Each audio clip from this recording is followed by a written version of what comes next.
Hello बच्चों, जैसा कि हम अभी तक अपने जितने भी वीडियो थे उसमें सब अवकलन के बारे में पढ़ रहे थे। आज हम अवकलन के एक नए मेथड के बारे में पढ़ेंगे। अभी तक अपन जो भी अवकलन पढ़ के आए थे उसमें क्या था कि अपने को x में वेरिएबल दिया हुआ होता था, x में अपने को कोई फंक्शन दिया हुआ होता था, उसको अपन क्या मानते थे, y के इक्वल्स मान के dy/dx ज्ञात करते थे। मतलब x और y के अंदर अपने पास कंडीशन होती थी।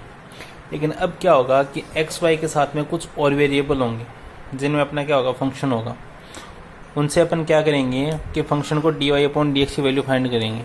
ठीक है, इसमें देखो 5 या 6 क्वेश्चन है और उनमें से मैं करा रहा हूँ आपको, बाकी आपको ही करने हैं। लगभग सभी क्वेश्चन सेम है, कुछ भी क्वेश्चन अलग नहीं है।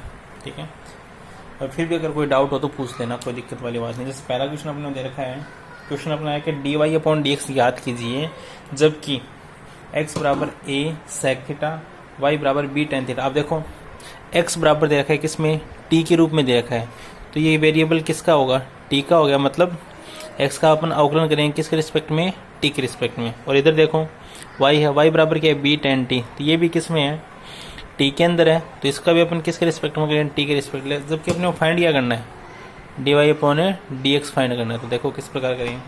सबसे पहले x बराबर a sec t लिख दिया, इसका t के सापेक्ष अवकलन करने पर तो x का हो गया dx/dt बराबर, अब a क्या है यहाँ पे, कांस्टेंट है, a बार आ गया, d/dt किसका होगा, sec t का, लिख दिया dx/dt बराबर a।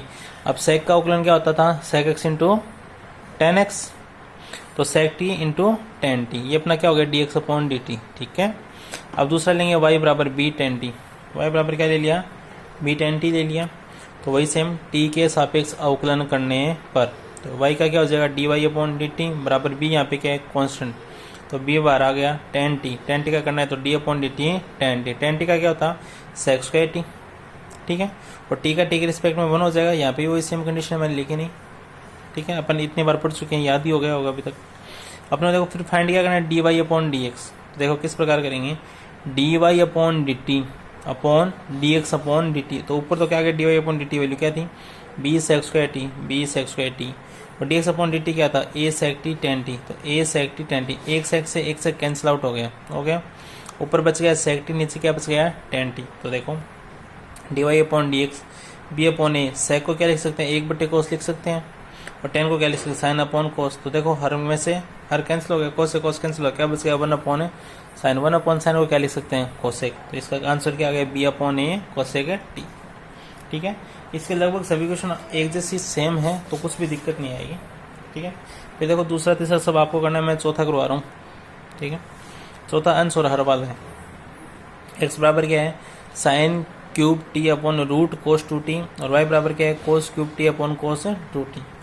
तो वही सेम कंडीशन क्या करेंगे, t में फंक्शन दे रहेगा तो t के रिस्पेक्ट में होगा, तो t के सापेक्ष अवकलन करने पर x का क्या हो गया, dx/dt। इधर देखो ऊपर भी t का फंक्शन, नीचे भी t का फंक्शन, तो कौन सा लगेगा, u/v से होगा।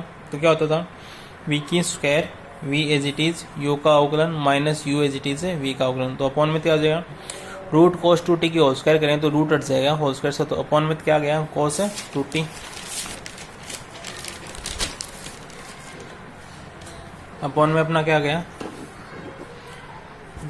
cos 2t आ गया, ऊपर क्या रूट cos 2t dx/dt किसका, sin cube t minus sin cube t as it is, d/dt किसका, रूट cos 2t का। देखो dx/dt root cos 2t as it is. अब देखो sin की पहले क्या है, क्यूब है, तो सबसे पहले किसका होगा, पावर का, तो पावर आगे 3 sin स्क्वायर t, फिर किसका होगा, sin का क्या हो गया, cos t, और t का t के रिस्पेक्ट में 1। ठीक है, माइनस sin क्यूब t। अब देखो पहले पावर का, तो cos 2t पावर कितनी है, हाफ, तो पावर आगे पावर कम, 1/2 आगे माइनस की हो गई, तो उसको प्लस बनाने के लिए कहाँ पे लेके आएंगे, अपॉन में, तो 1/2 रूट cos 2t आएगा। फिर किसका करेंगे, cos 2t का, cos 2t का क्या होगा, sin 2t होगा माइनस का, और फिर किसका करेंगे, 2t का, तो 2t का करेंगे कितना आएगा, 2।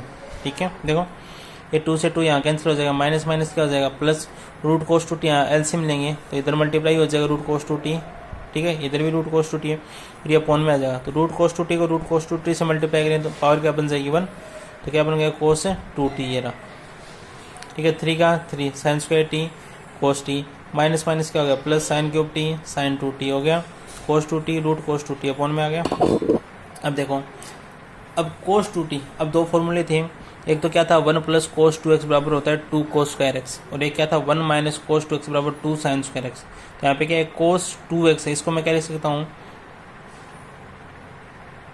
कोस 2x, उसको मैं क्या लिख सकता हूँ 1 माइनस 2 साइन स्क्वायर एक्स लिख सकता हूँ। तो t है तो t आ गया 1 माइनस 2 साइन स्क्वायर टी, ठीक है sine square T as it is cos T as it is plus sine cube T as it is sine 2t, इसको क्या लिख सकते हैं 2 साइन एक्स कोस एक्स लिख सकते हैं ना, तो 2 sine T cos T upon में same function as it is. अब इसको अंदर मल्टीप्लाई कर दिया, 3 को 1 से मल्टीप्लाई किया 3 और इसको इससे मल्टीप्लाई किया तो 3 sine square t cos t ये रहा, माइनस 3 को 2 से किया 6 साइन स्क्वायर को साइन स्क्वायर से किया साइन की पावर 4 और cos T as it is plus sine cube को करेंगे साइन से तो साइन की पावर 4 होगी, तो 2 साइन की पावर 4 टी कोस टी, ठीक है नीचे वाला फंक्शन सेम। फिर देखो यहाँ पे साइन की power 4 T cos T sign की power 4 T cos T same है, ये प्लस के 2 माइनस के 6 तो प्लस माइनस के कितने बच गए 4, तो वो लिख दिया 3 sine square t cos T minus 4 sign की power 4 T cos T upon कोस 2 टी, ठीक है। इसी प्रकार अपन किसका करेंगे y का करेंगे, तो dy अपॉन dt बराबर सेम वही फंक्शन, ठीक है V square V as it is U का अवकलन कोस क्यूब टी का मैंने सीधा कर दिया, तो 3 कोस स्क्वायर टी और कोस का करेंगे तो माइनस के साइन टी, ठीक है minus cos cube T as it is cos 2t का करेंगे तो अभी कर गया, ये देखो सेम है ये रहा, कुछ भी चेंजेस नहीं होगा। फिर वही 2 से 2 कैंसिल रूट कोस 2t एलसीएम लेंगे, इधर मल्टीप्लाई होगा अपॉन में आएगा, ये देखो ये स्टेप आएगी। फिर कोस 2t आ गया, तो कोस 2t को अपन क्या लिख सकते हैं कोस 2t को क्या लिख सकते हैं 2 कोस स्क्वायर टी माइनस 1 लिख सकते हैं, 2 कोस स्क्वायर टी माइनस 1 फॉर्मूले हैं दोनों, minus 3 12 cos square T sine T ये रहा प्लस, ठीक है वो यहाँ पे साइन 2t बचा उसको मैंने 2 साइन टी कोस टी लिख दिया, अंदर मल्टीप्लाई कर दिया तो 2 sine T as it is cos cube को कोस से किया कोस की पावर 4, ठीक है अंदर मल्टीप्लाई किया, इसका सोल्यूशन करेंगे सेम जैसे ऊपर करके हैं वही सेम प्रोसेस है, कुछ भी चेंजेस नहीं है, कर लेना, ठीक है। फिर क्या किया dy अपॉन dx, ठीक है उसका सोल्यूशन करने के बाद में ये आया 3 cos square T sine T minus 4 cos की पावर 4 टी कोस टी। अब देखो dy अपॉन dx क्या करना, क्या लिखते हैं dy upon dt dx upon dt, तो ये रहा dy अपॉन dt, देखो दोनों के हर सेम है तो मैंने काट दिए, तो 3 cos square T sine T minus 4 cos की power 4 T sine T H T, इसी प्रकार उसका dx अपॉन dt लिखें तो सेम आएगा।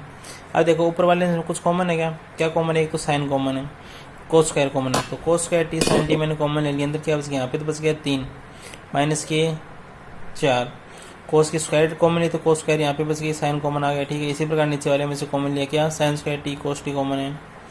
अब देखो एक कोस से एक कोस कैंसिल हो गया, एक साइन से एक साइन कैंसिल हो, ऊपर बच गया कोस नीचे बच गया साइन, कोस को अंदर मल्टीप्लाई कर दो 3 cos t minus 4 cos square पहले था एक कोस हो रहा तो कोस क्यूब टी हो गया, नीचे क्या बचा हुआ है साइन, तो अंदर मल्टीप्लाई करें तो 3 sine T minus 4 sine cube T, ठीक है।